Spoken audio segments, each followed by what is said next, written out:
Kevin here, top 100 financial advisor and best-selling author, and we are here to talk about the stock market and also the housing market. So there was a question that was asked earlier, or that I came across rather, that said, is there going to be a housing crash? And it was actually associated with a meme, which I thought was funny, and it just had, millennials just waiting for the housing market to crash, and that's when we're gonna flood the market, get the house we've always wanted for a really, really cheap price. And then you also had other people sharing stuff from other financial experts or people in the financial community saying that there will not be a housing crash and that housing prices are only going to continue to go up. So I want to give everyone a quick history lesson, explain the market, what's going on, and why there's definitely going to be a housing crash. I'll just flat out say that. Yes, there will be. Now, I'm not here to tell you what time that is going to occur, but I'm thinking it's almost impossible not to have a housing crash, and I'll explain why. So how did we get here? Why is the housing market on fire in terms of people paying $20,000, $30,000, $40,000 over the asking price? How did we get here and what happened? So for obvious reasons, this started with the coronavirus pandemic. In places like New York, which is where I lived in January, by February it wasn't in New York no more, right? So you had people saying, look, it's too crowded, it's a virus out here that is really contagious, I'm going to move to the suburbs. I get to work remote, I don't have to be on top of everybody. I get more space, I got my home office, I got my dog, my kids, I have all this stuff. Why don't I just move out to the suburbs? Well, here's the thing, there are only so many houses in the United States, and you can't just pop up with a house every day. And that's essentially what happened. You had everybody moving out to the suburbs, trying to spread out, trying to social distance, literally, out in the burbs, right? And we had a situation where the supply and demand did not match up. And anytime that happens, there is a problem. So economics 101, as if you guys remember, you've got supply, the number of houses, and then you had the demand, the people who wanted to buy the houses. In this scenario where supply is short and relatively fixed, and you have your demand that's really, really high, that means that prices are going to soar. Because if I'm selling my house and I get 8 people that want to buy it, guess what? Y'all gonna have to pay higher until I can get the exact highest price, or until I get the highest price I could possibly get, and that's who the person I'm going to sell it to. That is the biggest reason. And because of the virus, and because of materials like I think it was lumber that was up crazy this year, and then steel, all the things you need to buy homes had gotten more expensive. But also because you were social distancing, you couldn't really have people to come in and buy, or not buy, but create and build homes. So again, a shorter supply made it or forced us into the conditions where we are now, where you're seeing people outbid. We're seeing a record number of realtors. We have more realtors than we do homes that are available. That's how crazy things were, and that's how much people wanted to get out of the city and kind of claim their own spot, right? Get their own property, get their own home. So that's what's happening. The other part of it that people aren't talking enough about is interest rates. Now, we did a whole video on interest rates and why and how it can affect the stock market. Also remember this, that when you lower the interest rate on a loan, that benefits the person who's going to borrow. So right now, and we're in the house buying process right now, our rate was like 2.8%. Now, just a few years ago, the average rate was at like 4, almost 5%. That means half, close to half, right? That I could have saved in interest if I bought now. So I'm incentivized, everybody's incentivized to either get a mortgage or start a business, get a business loan, pay down credit card debt. You are incentivized to go and spend money and to take out those loans. That's the purpose. That's why you do it. So you're in a situation where the supply of houses is pretty low and interest rates are low, which pushes and incentivizes people to go and get a home. But because there aren't that many, prices tend to shoot up, and that's exactly what's going on. So is there going to be a crash? Absolutely, for 2 reasons.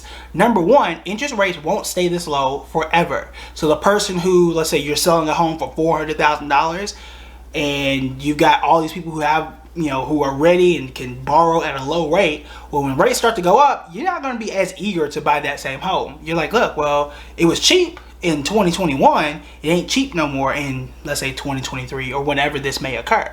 That's number one. Number two, once you start to increase the supply of homes, then you become less in demand, right? If everybody on the block is trying to buy one house, they can have an auction for that house, and that house can double in price.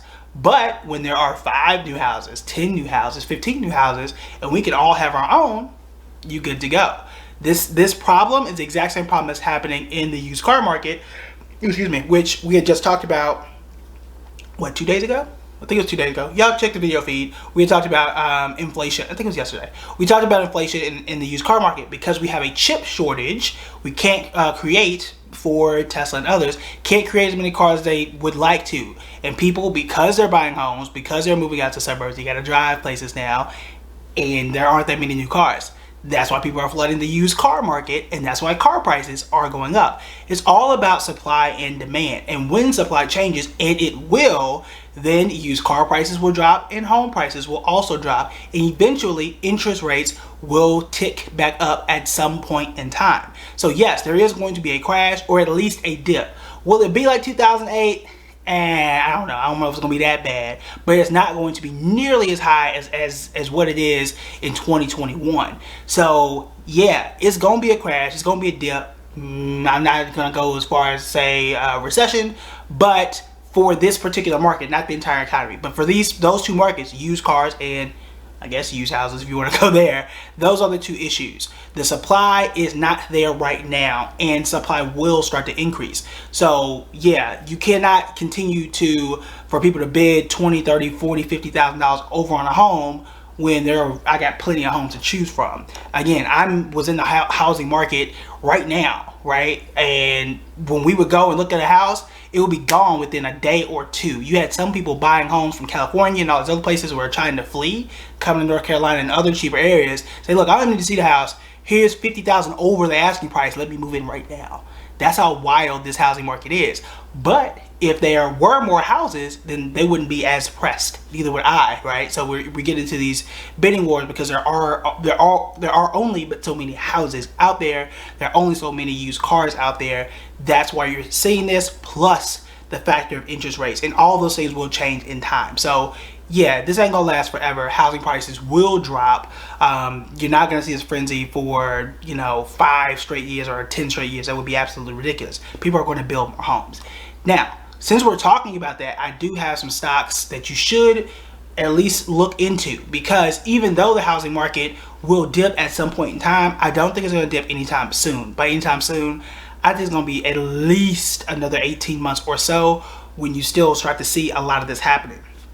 Why do I say that? It's because interest rates will move up, but it's going to be a while before they do that. And even if they do, it's going to be very, very incremental as it occurs. Also, even with all these new home buyers, they're still going to need repairs. They're still going to need a lot of stuff that needs to be done. And because you have a lot of turnover, a lot of new people buying homes, a lot of selling going back and forth, people are going to need repairs, like I mentioned, new paint, maintenance, all of that stuff. So it is going to be beneficial to some investors. So I'll give you 1, 2, 3, 4 stocks that you might want to consider as this starts to change.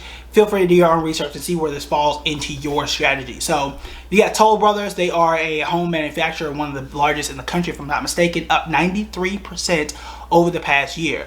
As we are moving out of the pandemic, as prices start to change, they are going to be building aggressively because people still want to stay out in the suburbs and work from home and be remote. You got a lot of people who quit their job because they say, hey, look, come back to the office. Like, for what? No, I'm staying here. So Toll Brothers is one you want to look at. That's ticker symbol is TOL.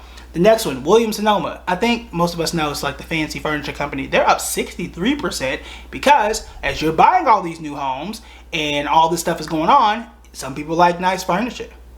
You might want to do that, right? So it's a company you want to keep your eye on. That one's up 63%. Then you've got Lowe's, obvious reasons. I think we all know what Lowe's is. They're up 35% in the last year. You can also swap that out for Home Depot. I wouldn't do both. They're essentially the same company. People are going to argue with me. If you've been to a Lowe's, you know it's different than a Home Depot, but you get the point. Essentially, they are the same. They do the same things. They serve the same purpose. But Lowe's is actually up a bit more at 35%. And then you've got Williams-Sonoma's WSM. You got Lowe's, which is just Low, L-O-W, and then you got SWK, which is Black & Decker. They are the the drills, the hammers, all that kind of stuff. Because again, maintenance is important. We're moving to a house here pretty soon. I'm gonna need a whole toolkit. Didn't need it when I had an apartment because I would just call somebody. Now I gotta do it.